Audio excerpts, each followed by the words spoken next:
पिछले कुछ समय से पाकिस्तान और अफगानिस्तान के बीच सीमा पर तनाव बहुत तेजी से बढ़ा है और दोनों देशों के बीच सैन्य टकराव भी हुआ।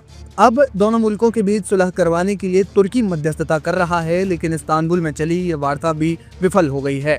तुर्की में 3 दिन तक चली पाकिस्तान अफगानिस्तान शांति वार्ता बिना किसी लिखित समझौते के समाप्त हो गई है। कतर और तुर्की की मध्यस्थता में हुई ये बातचीत 19 अक्टूबर के इस समझौते को स्थायी बनाने की अंतिम कोशिश थी, लेकिन कई मुद्दों पर दोनों पक्ष सहमत नहीं हुए, जिससे ये बातचीत बिना किसी अंतिम मोड़ पर पहुंचे ही खत्म हो गई है। इस बातचीत से पहले ही पाकिस्तान के रक्षा मंत्री ख्वाजा आसिफ ने चेतावनी दी थी कि अगर इस्तांबुल में बात नहीं बनी तो खुली जंग होगी। अब क्योंकि बातचीत किसी समझौते पर पहुंचे बिना ही विफल हो गई है, तो ऐसे में माना जा रहा है कि दोनों देशों के बीच तनाव एक नए मोड़ पर पहुंच सकता है। लेकिन सवाल यह है कि पाकिस्तान अफगानिस्तान शांति वार्ता विफल क्यों हुई। दरअसल पाकिस्तान और अफगानिस्तान दोनों ओर से बातचीत में कुछ शर्तें रखी गई थी, कुछ मांगे रखी गई थी, जिनमें से कुछ पर पाकिस्तान सहमत नहीं था और कुछ पर अफगानिस्तान। जैसे पाकिस्तान की मांग थी कि टीटीपी के सभी ठिकानों का खात्मा हो, खासतौर पर नंगरहार, कुनार और पक्तिया में टीटीपी नेतृत्व की गिरफ्तारी या निर्वासन की पाकिस्तान ने मांग की थी। वहीं संयुक्त आतंकवाद रोधी कमांड सेंटर बनाने की मांग की गई थी, जिसमें दोनों देशों की सेनाएं मिलकर आतंकवाद के खिलाफ ऑपरेशन करेंगी।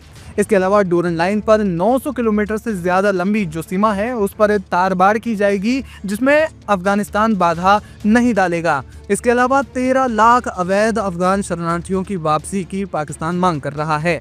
जानकारी के मुताबिक पाकिस्तान ने कहा कि 2025 में टीटीपी ने 1200 से ज्यादा हमले किए, 800 से ज्यादा पाकिस्तानी नागरिक इसमें मारे गए और इसके लिए अफगानिस्तान जिम्मेदार है। अब जानते हैं कि तालिबान ने शांति समझौते में क्या बातें रखी।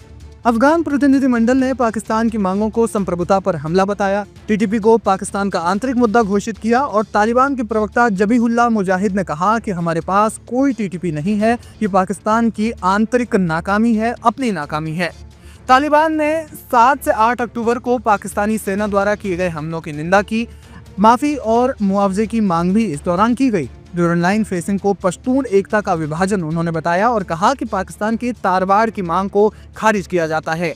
दोनों मुल्कों के बीच व्यापार बिना किसी शर्त के बहाल करने की मांग की गई। इसके अलावा अफगानिस्तान ने मांग की कि शरणार्थी वापसी रोकी जाए, इसे मानवाधिकार का उल्लंघन उन्होंने बताया। जाहिर है कि पाकिस्तान की लगभग हर एक मांग या प्रस्ताव पर तालिबान ने असहमति जताई। ऐसे में दोनों के बीच सीमा से लेकर कूटनीतिक तनाव बढ़ने के आसार जताए जा रहे हैं। इसलिए सवाल ये है कि शांति वार्ता विफल होने के बाद पाक अफगान संबंधों पर इसका क्या प्रभाव पड़ेगा। डूरन लाइन पाकिस्तान अफगानिस्तान के बीच हमेशा से ही विवाद का विषय रहा है। अफगानिस्तान इस रेखा को आधिकारिक सीमा नहीं मानता, जबकि पाकिस्तान हमेशा इसे ही मान्यता देता है।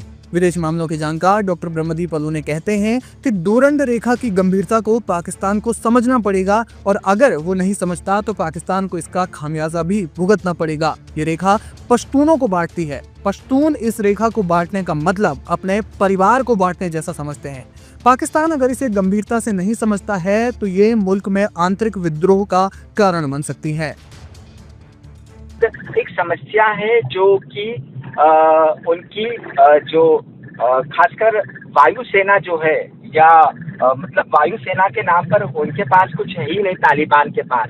तो यदि उन्हें अपने एयर स्पेस की सुरक्षा करना है तो यदि वो भारत से एयर स्पेस को लेकर कुछ खरीदने की बात करते हैं तो ये बहुत बड़ा दाव हो सकता है।